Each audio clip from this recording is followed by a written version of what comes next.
Exemplo 4, nós vamos resolver uma viga, agora do tipo, né, uma viga do tipo em balanço, que a gente chama. O que é uma viga em balanço?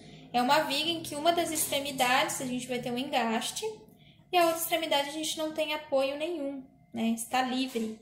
Então, é uma viga em balanço. Nesse exemplo nosso aqui, a gente vai ter uma viga com vão de 3 metros e uma carga distribuída de 30 kN por metro, certo? Então, o engaste vai ser aquele apoio que ele vai impedir todos os possíveis movimentos. Então, vai impedir o deslocamento na vertical, então surge uma reação vertical, impede deslocamento na horizontal, então surge uma reação horizontal, e vai impedir, o importante aqui para a nossa estrutura em balanço, é impedir o giro, né, o tombamento, para que isso aqui não gire, não tombe.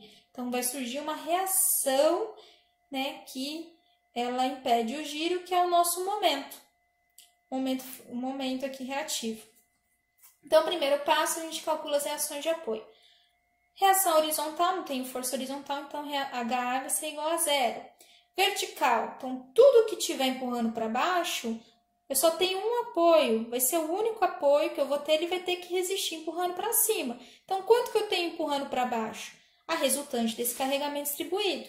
De quanto que é? É a área dele, então é 30 vezes 3, 90. Então, eu tenho uma resultante aqui, né, empurrando para baixo, de 90 quilonewtons. Então, a gente tem 90 quilonewtons empurrando para baixo. Se é um carregamento retangular, a gente sabe que vai estar aqui no meio do comprimento do carregamento. Se é 3 metros, então ele vai estar 1,5 para cá e 1,5 para cá. Então, o momento, ó, em relação ao ponto A, foi feito aqui. A gente vai ter o momento A, que é a força que a gente quer descobrir, a reação, que é o chutei, que está girando sentido anti-horário, portanto positivo. E aí a gente vai ter desse lado aqui a resultante dessa força distribuída, que é 90, que está girando sentido horário, e a distância está 1,5. Então, mais MA, menos 90 vezes 1,5. O momento de reativo, né, no apoio A, 135 kN vezes metro. E aí a força vertical, eu estava falando, eu acabei pulando, né? Tô voltando aqui. Tudo que está empurrando para baixo, o único apoio tem que empurrar para cima. Quanto que está empurrando para baixo? 90. Então, o meu VA vai ter que estar empurrando 90 para cima.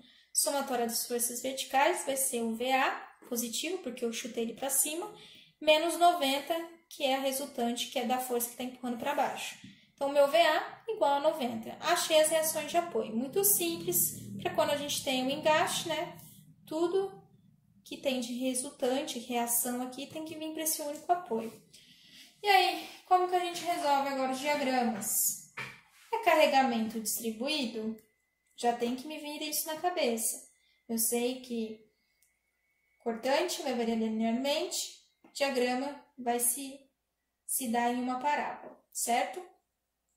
Então, vamos lá, cortante. Vamos começar primeiro resumindo aqui no diagrama de corpo livre todas as forças que a gente tem na barra. Então, no apoio A eu encontrei as reações, então VA 90 para cima, HA é 0 e o MA foi 135, né? Sentido anti-horário, porque eu tinha chutado o valor, o sentido aqui anti-horário. Quando eu fiz o cálculo das reações, eu encontrei um valor positivo do momento. Então, quer dizer que o sentido que eu adotei aqui é o sentido correto.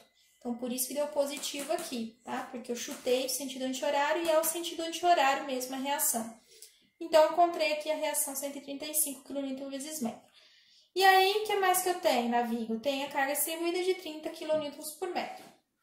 Então, cortante, a gente faz somatório de forças perpendiculares ao eixo da barra. Se a gente está falando de uma barra horizontal, a gente vai somar as forças verticais, certo? E aí, a gente tem que adotar um lado para começar essa somatória. Se eu venho pela esquerda, força vertical para cima entra positiva. Logo, quem está para baixo, negativo. Né? Quem está para baixo, negativo.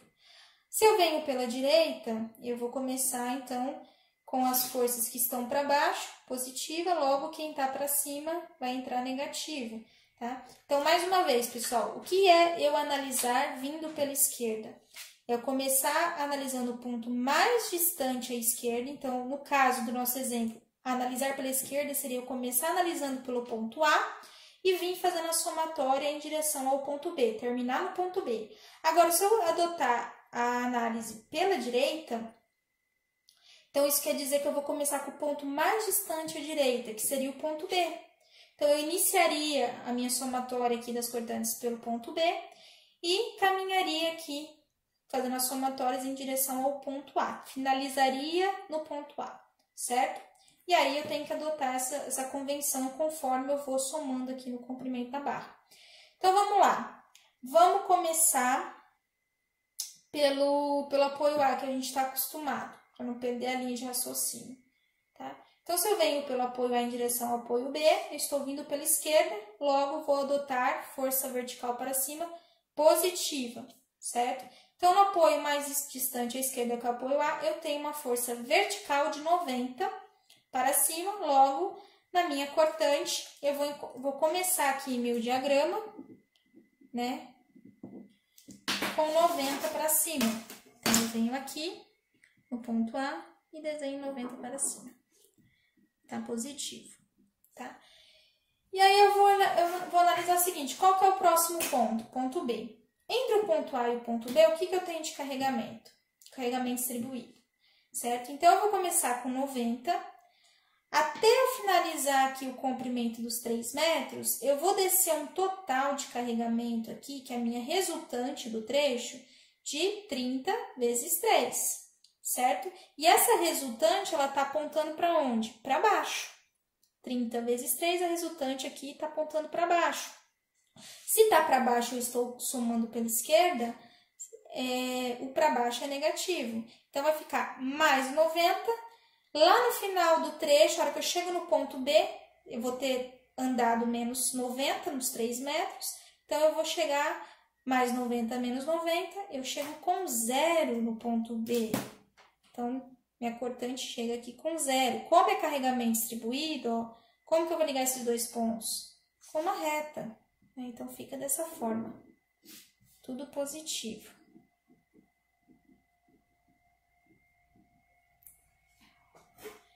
E aí, a cortante, o momento fletor. O momento fletor é sempre aquele mesmo esquema. Eu tenho que analisar pontos principais aí na minha viga para depois ligar esses pontos, certo? Quem são sempre os pontos principais?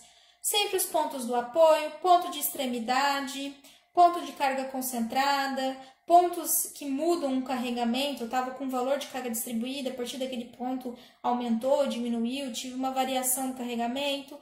E sempre que a minha cortante, ela zera no trecho aqui, no meio entre os pontos aqui, no meio do trecho. Nesse caso aqui, ó, vocês viram que não zerou? Foi zerar no ponto final, certo? Então, nesse caso aqui, quais são os pontos principais que a gente vai ter? O ponto A e o ponto B. Então, vamos lá. Momento no ponto A pela esquerda. Se eu vier aqui no ponto A, sempre lembrando, eu posso analisar o que está à esquerda ou o que está à direita do ponto. Como isso aqui está em equilíbrio, eu vou encontrar o mesmo valor. Então, a gente sempre procura adotar o lado que vai dar menos trabalho para a gente fazer essa somatória. Se eu olhar à direita do ponto A, eu vou ter que fazer a resultante, vezes o momento, vezes a distância e tal. Fazer a somatória de todas as forças que estão aqui. Se eu olho à esquerda, o que eu tenho à esquerda? Ó, eu tenho uma força vertical que está sobre o ponto A, não faz momento. Eu tenho HA, que é 0. E eu tenho um momento, isso aqui já é um momento, tá vendo? Eu tenho um momento da reação de 135 kN vezes metro, certo? Então, se eu estou olhando à esquerda do ponto, o que eu tenho de convenção? Estava aqui já. Ó, pela esquerda, giro horário é positivo. Se giro horário é positivo pela esquerda, o meu giro anti-horário vai ser negativo. E esse meu giro aqui do momento, olhando pela esquerda, é um giro anti-horário. Então, vai ficar negativo, menos 135 kN vezes metro. E aí, no meu ponto B? Meu ponto B, se eu olhar pela direita, que é o caminho mais curto, não tem nenhuma força com distância e não tem nenhum momento aqui aplicado. Então, o momento no ponto B pela direita é 0. E aí eu venho aqui no meu gráfico, deixa eu dobrar aqui para ficar mais fácil de vocês enxergarem. Então, eu venho aqui no ponto B, 0.